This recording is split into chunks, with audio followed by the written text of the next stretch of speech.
Kalau ngomongin OA lutut itu gejala paling sering adalah nyeri pada daerah lutut.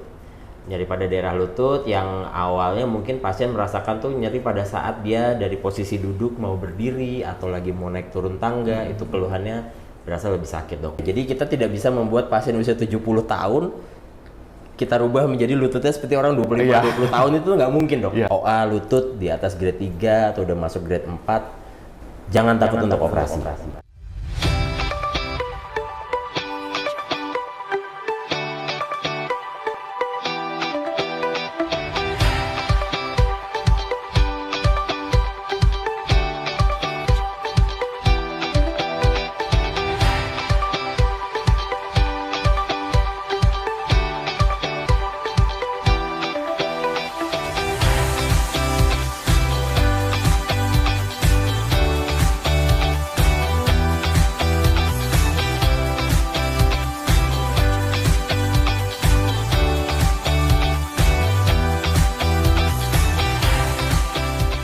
Hai semuanya, kita balik lagi di podcast SW ya.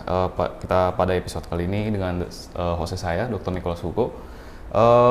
Kita kedatangan narasumber dokter spesialis ortopedi kami di sini, Dr. Aldiko, spesialis ortopedi. Ya, pada episode kali ini topik kita osteoartritis ya, atau yang paling sering dikenal itu pengapuran sendi gitu. Dan ini suatu proses degeneratif ya dok ya, yang penuaan gitu, kerusakan pada tulang rawan di sendi kita, dan yang paling sering itu yang di lutut ya dok ya, atau osteoartritis genu ya. Nah, dari penyakit ini sendiri biasanya penyebabnya apa sih dok? Oke, kalau ngomongin osteoartritis itu adalah suatu penyakit degeneratif ya. Degeneratif itu biasanya disebabkan karena faktor usia. Jadi kalau ngomongin penyebabnya itu sebenarnya ada yang primer, ada yang sekunder dok. Ini spesifik ya untuk ngomongin sendi lutut. Jadi kalau yang primer itu murni karena degeneratif, karena faktor usia, karena penuaan. Nah, sedangkan kalau yang sekunder itu biasanya ada riwayat dengan infeksi pada daerah lututnya sebelumnya, atau riwayat pada lututnya pernah ada riwayat fraktur atau patah tulang yang kemudian mungkin tidak dioperasi, atau mungkin hasil operasinya kurang baik sehingga menyebabkan kerusakan pada kartiles dari tulang rawan di lututnya, atau juga penyebab-penyebab lain gitu dok. Oke, untuk gejalanya sendiri biasanya apa dok yang dirasakan? Kalau ngomongin OA genu atau OA lutut, ini osteoartritis kita singkat OA aja dok ya, biar lebih simpel ya. Jadi kalau ngomongin OA lutut itu gejala paling sering adalah nyeri pada daerah lutut. Nyeri pada daerah lutut yang awalnya mungkin pasien merasakan tuh nyeri pada saat dia dari posisi duduk mau berdiri atau lagi mau naik turun tangga, itu keluhannya berasa lebih sakit dok. Kenapa? Karena ya saat dia melakukan hal itu tuh lututnya lagi fleksi itu ditekukkan, sehingga akan terjadi gesekan pada daerah permukaan sendinya itu dok. Nah, atau juga bisa jadi bengkak pada daerah lututnya, swelling, atau juga ada krepitasi. Khas yang lain adalah krepitasi. Krepitasi itu biasanya kalau lagi saat dilakukan fleksi atau ekstensi itu ada suara kretek-kretek tuh biasanya pasien. Iya. Kayak tulang adu ya dok berarti ya? Betul, tulangnya ada beradu lah antara tulang yang di daerah femur, tulang paha, sama tulang tibianya. Gitu dok. Siap. Nah, untuk tata laksananya nih dok, biasanya kan dibagi ya dok, ada yang dia cuma kita observasi, ada yang interventif atau operasi ya. Untuk bagian yang kita observasi dulu itu biasanya apa dok yang disarankan?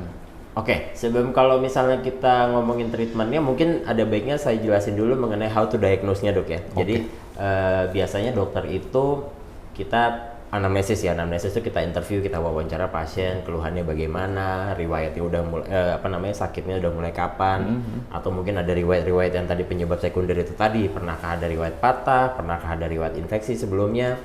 Nah, apabila pasien sudah kita lakukan interview, kita biasanya akan ada lakukan pemeriksaan fisik dan pemeriksaan penunjang.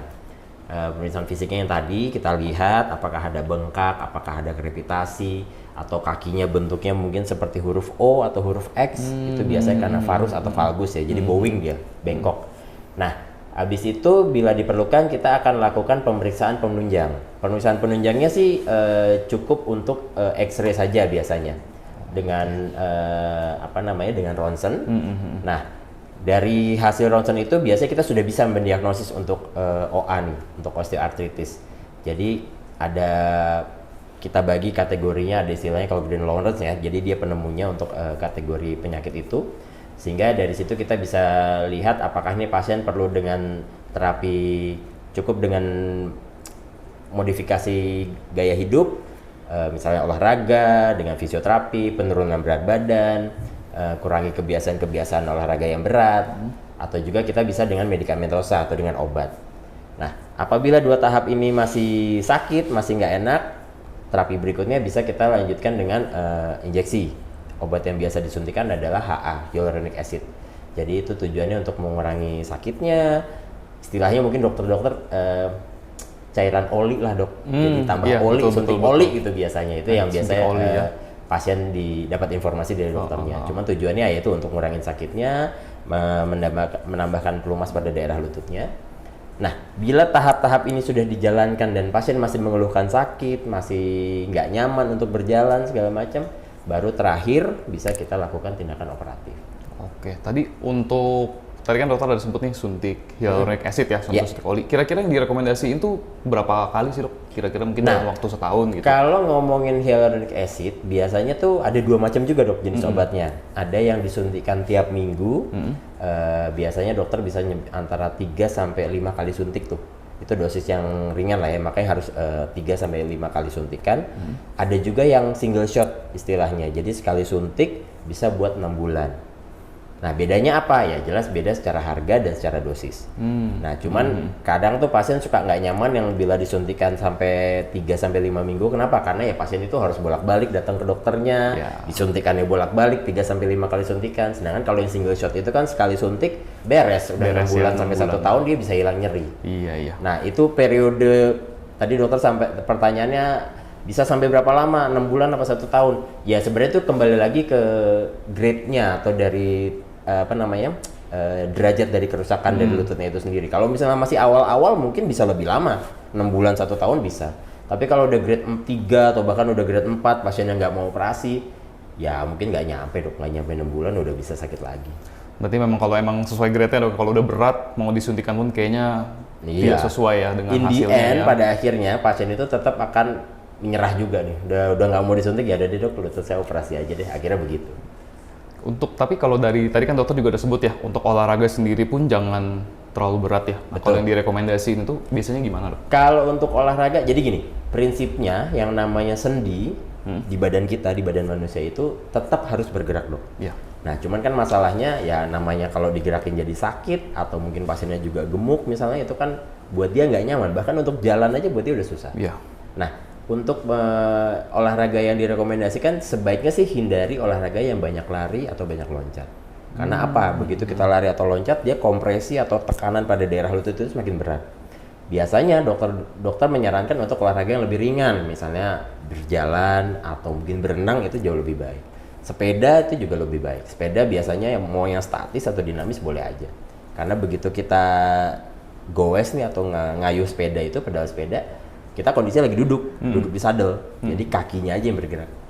Jadi beban untuk pressure di lututnya nggak terlalu berat dibandingkan dengan lari dan loncat. Karena dia nggak numpu berat badan dok ya berarti ya. Oke, nah kita lanjut dulu untuk tahap berikutnya, berarti ujung-ujungnya operasi dok ya, jatuh-jatuhnya, karena kalau grade-nya sudah 4 sih secara teori sebaiknya dioperasi dok, karena treatment apapun selain operasi biasanya tidak memperbaiki keadaan. Cuma memperpanjang aja kali ya jadinya. Untuk operasinya sendiri apa dok yang definitifnya dikit? Operasinya ada beberapa macam lah dok. Ada HTO istilahnya. HTO itu high tibial osteotomy. Jadi biasanya kalau pada kaki yang bowing nih, pada yang bengkok, itu biasanya bisa kita potong ya, tulangnya tuh kita potong untuk kita luruskan, kita bentuk derajatnya sesuai dengan diluruskan lah lututnya, supaya dia nggak bengkok.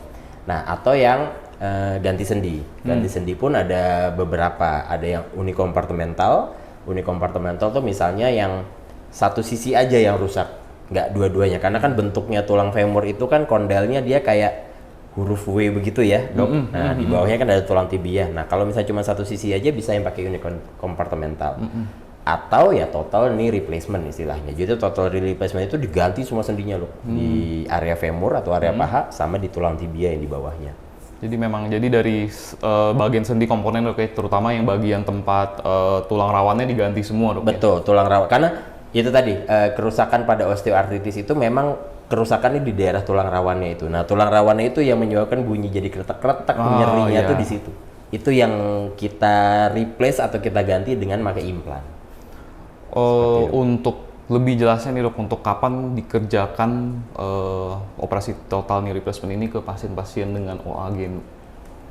Kalau secara teori grade 4, grade 3 atau grade 4 itu sebaiknya ya operasi. Bisa total knee replacement atau unicompartmental tadi itu.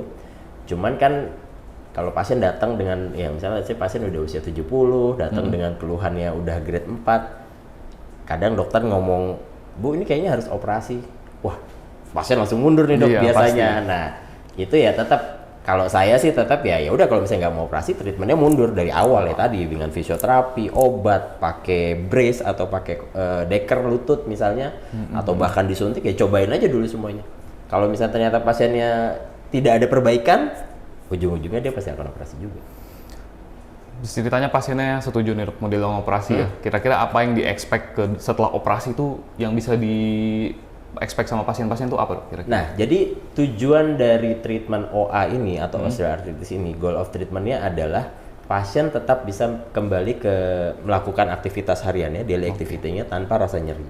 Karena ini kan suatu proses degeneratif ya, jadi kita tidak bisa membuat pasien usia 70 tahun kita rubah menjadi lututnya seperti orang 25-20 tahun, itu nggak mungkin dok. Jadi paling nggak gimana caranya pasien tetap dengan kondisi usia segitu, dia tetap bisa melakukan aktivitas hariannya apa. Ya kalau misalnya dia aktivitas hariannya di rumah tangga, ya rumah tangganya dia harus bisa berdiri, masak, nyuci segala macam dengan baik. Kalau dia masih bisa kerja kantoran, ya sebaiknya dia bisa bolak-balik ke kantornya dengan baik. Nah, tujuan operasinya adalah misalnya, kalau misalnya dia ada bowing tadi, kalau ada lututnya bengkok, kita harus mengembalikan sudutnya itu. Sudut linearnya itu harus balik kalau bisa. Kemudian begitu sudah diganti implan, harusnya sih nyerinya sudah berkurang jauh. Tapi tetap kalau misalnya dia sudah lama kondisi rusaknya, biasanya banyak otot-otot atau jaringan di sekitarnya yang juga tidak kuat, ototnya jadi lemah atau ligamen-ligamen penunjang di sekitarnya juga jadi lemah, itu membutuhkan fisioterapi untuk kembali dia sebagai fungsi jalannya. Oke, berarti memang balik lagi ke kondisi pasien saat sebelum operasi dok ya? Nah, kalau misalnya pasiennya memang sudah bed rest sebelumnya, ya mungkin kita nggak perlu mesti buru-buru operasi. Toh dia udah bed rest, nggak ngapa-ngapain juga gitu, nggak usah dipaksain kan. Ya, memang jadi dari dia demand kebutuhan fisiknya pun juga nggak tinggi dok ya, berarti memang nggak perlu banget gitu. Nah, setelah tadi kan dari dokter sebut kayak misalnya pasien-pasiennya udah lama nih dia tunda-tunda operasinya, terus udah gitu tahu-tahu di sekitarnya mungkin ototnya, ligamennya apa ada yang kaku. Nah itu kira-kira gimana dok setelah operasi, perlu apa lagi setelah itu? Nah, ortopedi ini sangat berhubungan dengan fisioterapi dok. Dalam kasus apapun ya, nggak hanya dalam kasus masalah lutut ini. Karena untuk pasien bisa kembali back to normal activity, daily activity, itu dia membutuhkan latihan penguatan, latihan strength training, atau latihan untuk sekedar fleksi atau ekstensi menekuk, itu juga harus ada ini. Karena kan abis dioperasi biasa ada suka bengkak, berdarah segala macam. Nah itu kadang-kadang pasien jadi takut tuh. Nah untuk itu kita biasanya kerjasama dengan fisioterapi untuk tujuannya bisa mengembalikan pasien kembali ke aktivitas rutinnya dia. Oke, berarti memang tetap ya dok harus fisioterapi juga dibantu dengan fisioterapi. Betul, ya biar maksimal hasilnya ya. After operationnya tuh tetap harus dilakukan. Kira-kira pada umumnya nih dok, setelah operasi TKR ini sendiri, keluhan-keluhan pasien tuh apa sih biasanya dok?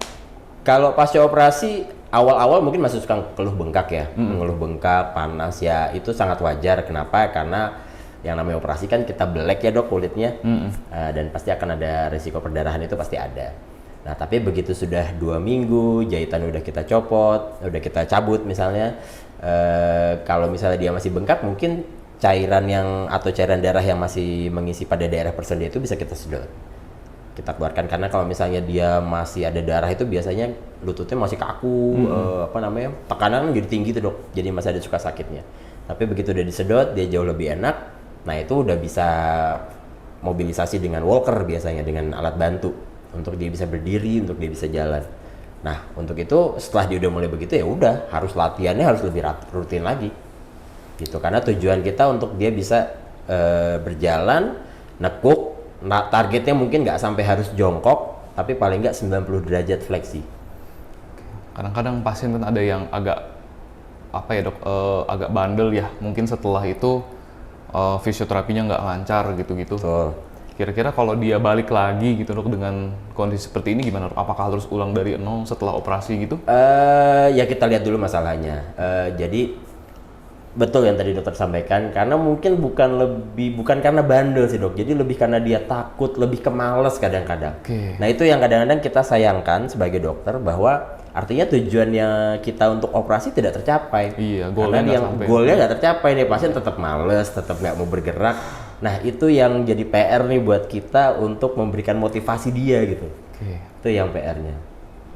Kira-kira dan kita kan di Rumah Sakit Sumberwaras ini bisa ya dok ya kerjain Bisa dok, PKR ini? bisa semua. Fisioterapinya juga udah komplit di sini. Kira-kira dari dokter ada komentar soal operasi tindakan ini nggak di rumah sakit kita di sini? Kalau komentar atau tips ya, mungkin kalau menurut saya, kalau misalnya memang sudah grade di atas grade 3 ya, grade 3 OA lutut di atas grade 3 atau udah masuk grade 4, jangan takut untuk operasi. Karena memang tujuannya supaya pasien bisa kembali beraktivitas lagi. Kalau dia suka olahraga bisa olahraga lagi, naik gunung bisa naik gunung lagi. Karena begitu dia sudah tidak merasakan nyeri pada daerah lututnya, pasti kualitas hidupnya juga akan meningkat loh. Betul. Jadi ibaratnya kalau orang udah tua itu, begitu dia udah sakit, dia udah nggak bisa ngapa-ngapain, kualitas hidupnya turun. Betul. Begitu kualitas hidup turun, umurnya nggak panjang. Itu yang kita Iya takutin. sih, betul ya. Seperti domino ya dok. Jadi dari nyeri lutut aja bisa turun Jadi males, ke mall juga pakai kursi roda, segen, malu ketemu temen-temennya, itu kan bikin dia mentalnya jadi down kan. Iya betul. Nah, sedangkan kalau misalnya dia udah bebas nyeri, udah udah bisa jalan mandiri tanpa alat bantu, itu pasti dia akan jadi lebih percaya diri loh. Oke, memang balik lagi goalnya utama adalah untuk mengembalikan supaya pasien bisa aktivitas lagi dok ya. Betul, kayak gitu ya, bukan cuma untuk nyerinya doang gitu. Iya. Oke lah kalau begitu untuk sementara sih kayaknya sudah harus sudahi dulu ya dok ya. Siap dok. Semoga penjelasan itu saya bermanfaat dok. Semoga semua bisa memanfaatkan informasi barusan dari Dr. Aldiko. Jangan segan-segan langsung datang ke Sumberwaras kalau Anda punya kondisi yang mirip atau ada keluarga juga, langsung bawa aja konsultasi sama Dr. Aldiko. Jangan segan-segan. Tadi dengar sendiri ya dengan pendapatnya langsung dari Dr. Aldiko seperti ini. Sekian aja gitu dok. Terima kasih dok. Siap. Sama-sama Dr. Hugo. Dari berikut selesai sudah episode kali ini. Terima kasih sudah menyimak episode kali ini sampai habis. Jangan lupa untuk like dan subscribe. Untuk episode-episode berikutnya bisa ditunggu langsung. Oke, tetap sehat semuanya. Sampai jumpa. Bye-bye.